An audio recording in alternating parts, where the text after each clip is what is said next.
के इस वीडियो में हम पढ़ने वाले हैं जलोढ़ एवं काली मिट्टी में अंतर।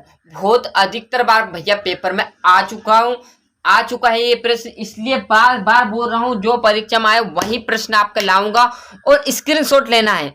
तो आपके जो यहाँ पर सीरीज है, गाइड है, उसमें से स्क्रीनशॉट ले लीजिए और रट डालिए। मुझे कोई है इस चैनल पर आए हो भैया तो यहाँ से कुछ ना कुछ सीखकर जरूर जाइए, जिससे आप स्क्रीनशॉट ना लेकर 2 मिनट रुके और यहाँ पर पूरा आंसर देखकर जाए और अच्छे से समझे। 2 मिनट से ज्यादा नहीं लूंगा, जिसमें आपको यहाँ पर जलोढ़ और काली मिट्टी में अंतर बता दूंगा। यूट्यूब पर आए किस लिए थे सर? याद करने के लिए। फिर स्क्रीनशॉट क्यों ले रहे हो? इसलिए बोल रहा हूँ भैया, सीखो जल्दी जल्दी। देख लीजिए जलोढ़ और काली मिट्टी है ना।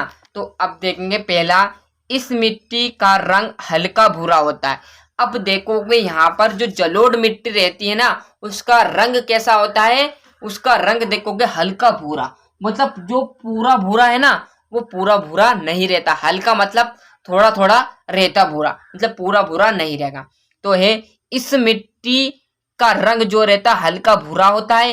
काली मिट्टी का रंग देखेंगे, यहाँ मिट्टी काले रंग की होती, जब काली है तो काले रंग की होगी, जलोढ़ है तो जलोढ़। अब जलोढ़ रंग कैसा होगा? इसलिए इसका नाम क्या है? हल्का भूरा, जो जलोढ़ मिट्टी होती है। अब ये काली मिट्टी तो इसका काला रंग होता है।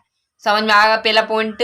दूसरा पॉइंट देखेंगे, एक बार और पूरा रिपीट कर देता है। इसकी मिट्टी का रंग या जलोढ़ मिट्टी का रंग हल्का भूरा होता है, काली मिट्टी का रंग काला होता है। इसी प्रकार आपको मैंने जिस तरह आपको यहाँ पर ये सजावट की, इसी प्रकार आपको पेपर में भी यहाँ पर लिखना साथियों।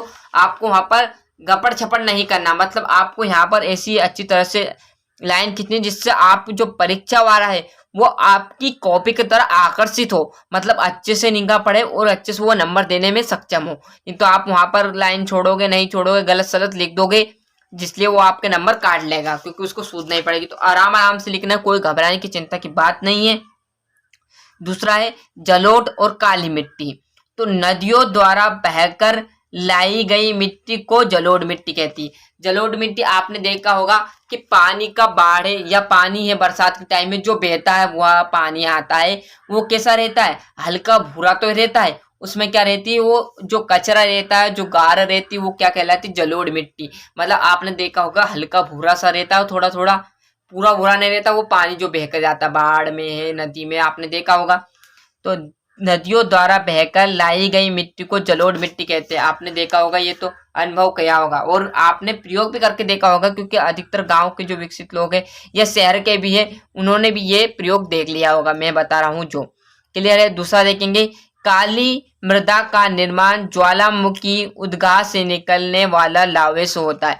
मतलब इस काली मिट्टी का जो निर्माण होगा वो कहाँ से होगा? ज्वालामुखी के निर्माण से, लावे के रूप में। मतलब लावा मतलब कैसा? एक जगह से एकदम बहुत सारी चीजें हिटती है लावा की तरफ, वही क्या कहलाती है? आपकी काली मिट्टी कहलाती है। अब आपको ध्यान रखना एक बात, यह काली मिट्टी की जगह आपको रेशेदार जो यहाँ पर रहता है, इसका एक और नाम है, वो भी आपका ले देगा। तो आपको कंफ्यूज नहीं होना। इसके 2 नाम है, मैंने बता दिए है ना। क्लियर है दोस्तों? वो आपको कंफ्यूज नहीं होना। तो इस प्रकार अच्छे से यहाँ से अब स्क्रीनशॉट ले लीजिए। अब आराम से स्क्रीनशॉट ले लीजिए और आराम से याद करिए, क्योंकि याद मैंने करा दिया। 1-2 बार आप पढ़ोगे जिसमें आपको और अच्छे से याद हो जाएगा। क्लियर साथियों? तो स्क्रीनशॉट ले लिया होगा। चैनल पर नए हो तो सब्सक्राइब कर लीजिए, साथ ही साथ नोटिफिकेशन को ऑन करते चलिएगा। मिलते हैं इसके अगले वीडियो में। जब तक के लिए अच्छे से मेहनत करते रहिएगा। जो अपने दोस्त है उन्हें शेयर कर दीजिएगा तथा उन्हें भी चैनल सब्सक्राइब करने को बोलिएगा। जय हिंद, जय भारत।